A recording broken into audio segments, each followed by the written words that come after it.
Hi guys, this is Dan from Version 2 Poker, otherwise known as Benjamin Barker.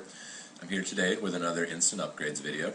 These Instant Upgrade videos are designed to be short, single concept videos that just talk briefly about a single concept or spot in No Limit Hold'em. Today we're going to be looking at the situation where we decide whether to barrel or not to barrel the turn with a draw in a semi-bluffing situation when we're in position. And although the concepts are fairly basic, understanding the underlying math and theory behind it, I think can help players develop a little bit better feel and full understanding of the spot. So here we go. Here's the situation. We open Ace-King of Diamonds, calling station flats. The pot's 8 big blinds. The flop comes 8-4 deuce. We bet, he calls obviously. 20 big blind pot on the turn, and the turn gives us a gut shot. So we obviously have a monster draw. We have 2 overcards, gut shot, straight draw, and the nut flush draw. Now, in this situation, just for the purpose of a theory discussion, we're going to assume that we magically know that our opponent is a huge calling station and that he's holding top pair on this board with 8-9 of hearts. So obviously, when we bet this turn, we're never going to get a fold. We have great equity, but we're still an underdog in the pot. So if we know that we are an underdog, should we be putting money in the pot knowing that we have absolutely zero fold equity? In conventional wisdom is when we think about a semi-bluff on the turn, the key part of the word semi-bluff is bluff, right? They need to actually be folding in order to make putting money in the pot with the worst hand a good idea. So, the question becomes, should we barrel? We obviously have a lot of equity. In the real world, the villain could fold some weak pairs or flop float. They have an actual range of hands. But again, in this case, just for the sake of theory, we know that the villain has top pair, and we're considering betting this card. To establish a baseline level of profitability, we can consider taking the free card. And by the way, all the math that's shown in this video is going to use this style of format. We're going to assume 100 trials and look at the profitability of what happens on each of those. And the math is always done from the standpoint of once we reach the turn. We're in the turn situation, so everything that happened pre-flop or on the flop is behind us, and we're just looking at the profitability of turn and river play. So if we just take the free card on the turn, the river pot will still be 20 big blinds. 40 times we win 30 big blinds because we win a half pot bet on the river because the fish pays us off always. And 60 times we lose nothing because we just check down and give up on the pot. So that's a net win rate of 1200 BB per 100 in this spot, which is obviously quite profitable. So what if we bet half pot on the turn and then only bet the river for half pot when we bank? Well, if the river pot will then be 40 big blinds, because we bet 10 big blinds on the turn and he calls, 40 times we're going to win a total of 50 big blinds. And where that 50 big blind figure comes from is that there's 20 big blinds in the pot on the turn that we win originally, 10 big blinds we win from the turn bet, and then an additional 20 big blinds we win on a river half pot bet. And 60 times we lose 10 big blinds because we bet that half pot bet on the turn and then we just give up on the river and check down our ace high and lose.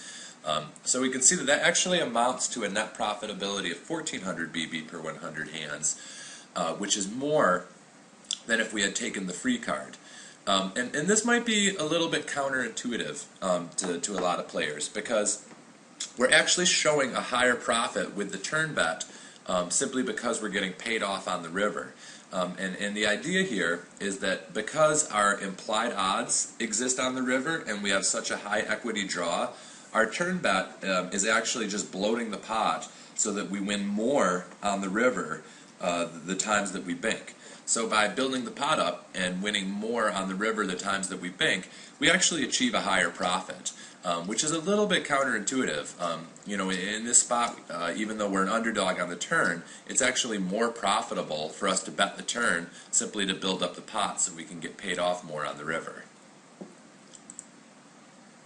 Now, obviously, no one calls the river every time, right? In this situation, we were assuming a calling station fish, so I think it's pretty realistic that the fish called us with a very high frequency on the turn. But let's assume we bet the turn with, again, 0 fold equity, because we know that he's got top pair, or we just know he's the type of player that will never ever fold anything. And on the river, he does fold 25% of the time.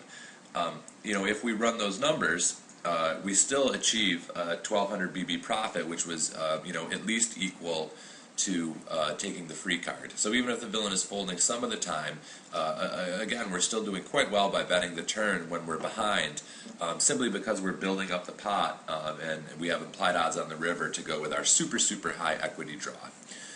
So this is kind of an interesting situation to show how great pot equity and great implied odds can actually overcome our lack of fold equity and make barreling with a draw a profitable thing. Okay, now we're just going to change the scenario a little bit to show a little bit of a contrasting situation. We have the same hand. This time the station has ace-8, and the turn is a 6 instead of a 3. So now we don't have the gut shot straight draw, and also the ace is no longer good as an overcard. So we have a single overcard and the flush draw. So we can see that our equity drops significantly. We're down to 27%, instead of 40 or 41%. And this is a more common situation. We have like a decent draw on the turn, but not some sort of massive combo draw. So just to establish the baseline profitability, again, if we just take the free card and get paid off when we bank, 27% of the time we're going to win a 30 big blind pot, 73% we just lose, and the net win rate results in 810 BB per 100 hands. Now, when we look at barreling the turn, if we bet the turn half pot, and again, only bet the river half pot when we bank and always get paid, we can see that although we are making money on the river the times that we bank, because we're losing at a higher frequency, this actually becomes less profitable than taking the free card, which is different than we saw in the first example. In the first example, because we had such high pot equity and we were going to end up banking the river so often, it was actually more profitable to bet with no fold equity just to bloat the pot up. Here, we don't have enough pot equity to make that the case, so we would either have to be expecting to win a full pot bet all the time on the river, or else have fold equity on the turn in order to make this this turn barrel profitable. Because we can see by itself here, it's not going to be a more profitable option. So, what happens if we have some fold equity? Well, let's assume that the villain folds 25% of the time on the turn. Now, obviously, in this scenario, when he has ace-8, he's not going to fold any of the time on that board. But in the real world, we're obviously going to be up against a range of hands, right? We're not going to be up against one specific holding. So, let's say that the villain folds 25% of the time on the turn, which is not very much, right? Most villains, unless you're talking about huge calling stations, are going to be folding to turn barrels, more than 25% of the time. But 25% of the time, we just win the 20 big blind pot on the turn right away, which results in some profit. And then 75 times we see a river. And then again, the river, we only bet half pot when we bank and get paid off. And we see that now our profitability actually increases to 950 BB per 100 hands, which is an increase over the scenario where we take the free card. So the fold equity made a big difference in boosting up our profitability. In this particular scenario with the equity that we had, basically anything more than 15% fold equity on the turn, was sort of the break-even point where it became more profitable than checking. Assuming that we have implied odds on the river, it really doesn't take a lot of fold equity to make barreling the turn card profitable. Now, against someone where we're not going to have so much implied odds on the river, such as a regular who's not just going to pay off every time the flush hits, we need to have more fold equity on the turn to make that profitable. But also against a regular, they're not going to be such a huge station as the fish, so we expect to have a little bit more fold equity on the turn. So that sort of balances out. So what does this all mean? Some of this stuff might seem kind of basic. You might kind of understand it, but I think it's good to learn and understand the underlying math, just so you have a little bit deeper understanding of what we're accomplishing with these turn bets. First of all, when we have a super premium draw, and for this the break-even point was about 33% equity, it's more profitable to bet the turn, even if we have no fold equity at all, assuming that we have implied odds on the river. If the villain is a station and is just going to pay us off on the river, we can be betting the turn with high equity draws, knowing that the guy is just never going to fold, just to bloat up the pot so that we get paid off more on the river, which is a little bit counterintuitive again, because we're just betting the turn with the worst hand with no fold equity, but we actually show a bigger profit if the guy's a big enough fish and just pays us off on the river. Secondly, even if we're always getting paid on the river, if we have less than 33% pot equity, we're going to need fold equity on the turn to make betting more profitable than taking the free card. So to kind of summarize all this, basically what this means is that if you have good pot equity on the turn, coupled with good implied odds, or if you have good fold equity on the turn, barreling the turn is going to be a very profitable play. However, if we're in a situation where we feel like we have low fold equity and not a lot of implied odds on the river, and our pot equity is not great because we just have a naked flush draw or an open-ended straight draw, in that situation, just taking the free card is often going to be the more profitable approach. So, when you're considering barreling these turns and positions or checking back, if we have a super massive combo draw, definitely go ahead and barrel. If we think that the villain is capable of folding and we have decent fold equity, definitely go ahead and barrel.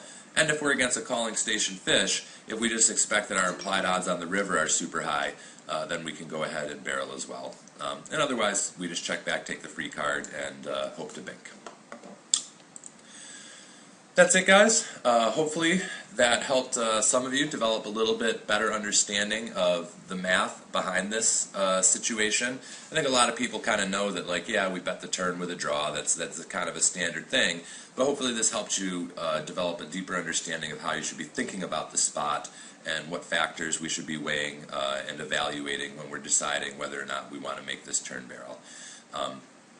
Obviously, there's a little more complexity because we could be bluffing rivers in some situation against regs, and that could add or detract from our profitability. We might get into that in a future video, but I think this laid a pretty good foundation for the understanding of the spot. Hope you guys enjoyed it, and I will see you next time.